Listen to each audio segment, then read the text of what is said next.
All right, so I just saw Guardians of the Galaxy Volume 3, and I gotta say, I feel like after this movie, Marvel's probably back because this movie was complete gas. Marvel was in their bag, this movie. I even had to wear the Guardians of the Galaxy shirt right here because Marvel was just at it, like for real, for real. And to be honest, I think it's mostly because of me. Because I made like my Marvel rant like a week ago. I think a week right before the movie came out. And here we are, this movie's out, and dang near, I'm not gonna say perfect, but like it was on point. It felt like OG Marvel, you know what I mean? Like just a nice, easy, action-packed movie that's fun. But this one, a bit different because like it had like a bit more darker tones, but it did the darker tones right, for real. You know what I mean? Because since I'm going a little tangent here, but like the last like dark tone-ish Marvel movie was it a dark tone? Like Thor, the Dark World. That was like a dark tone Marvel movie done wrong. Wasn't that great? But this right here handles the dark tones pretty well. I feel like they answer a bit too much comedy when there needs to be like this serious tone right there. But that's like always Marvel though. Marvel does that like a lot. But it doesn't matter because like all in all this movie was just fantastic. So I'll talk about it. So the main point of this movie is the Guardians of the Galaxy. One of their friends get hurt. They got to travel the galaxy to like find like the cure to help out their friend. And that's just the movie. They got to find the cure, help out their friend, go through shenanigans to do it, fight the big bad boss, and that's the movie. You know, very simple plot, but like a lot of things going into. You know, it's like a lot of fun stuff. And man, I don't know, man. Like I'm geeked out right now. Like there was this one scene, the hallway scene in the movie. I'm not gonna spoil. I'm not a spoiler type of guy, but like there's this one hallway scene that was like peak action. That movie, bro. Like the action all around was great. Like it was really 10 out of 10 action. Like it was just such a fun time. I mean, James Gunn, like for this whole franchise, really, like it's been like, I think they always stepped it up a bit. The first Guardians of the Galaxy was pretty decent.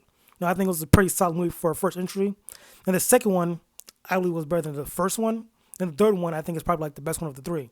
So I think like that evolution, fantastic. Like Marvel, if this is what Marvel's putting up nowadays, I'm excited for the future, man, because it's been like a lot of mid. Like in my last video, I was talking about like Marvel just has not been hitting the same, man. Like it's been trash. But now we got this right here, just an all around good time. Now it doesn't really connect to the overall universe. It was kind of like its own one off story. But like I'm okay with that because like it really made it their own story and like it was their own little pocket. You know what I mean? So I think I'm sorry. I just thought it was just such a good time, man. Like I have no complaints whatsoever. I think there was this one thing I can't complain about. So I think this isn't a spoiler because of Gamora. You know, in Infinity War she dies, but now she came back in Endgame because of time travel shenanigans. So she has like no memory. So like she doesn't like anyone. You know what I mean? But then like at some point she like likes him again. Like at this random part of the movie that makes no sense. So like I feel like that was like my one off key with that. You know, just felt random how like her switch was just like that. So that was like my one gripe. Also, second gripe, Adam Warlock. I feel like they underutilized this man. That's the word. Because like they were hyping him up in all the trailers, and I was excited too. Like I was like, okay, we can see Adam Warlock. He's a essential character in the comics. Yada yada. Be nice to see him, but like this man had like I want to say, I'll say 5 minutes of screen time, bro. Like out of a whole 2 hour movie, he gets like 5 minutes.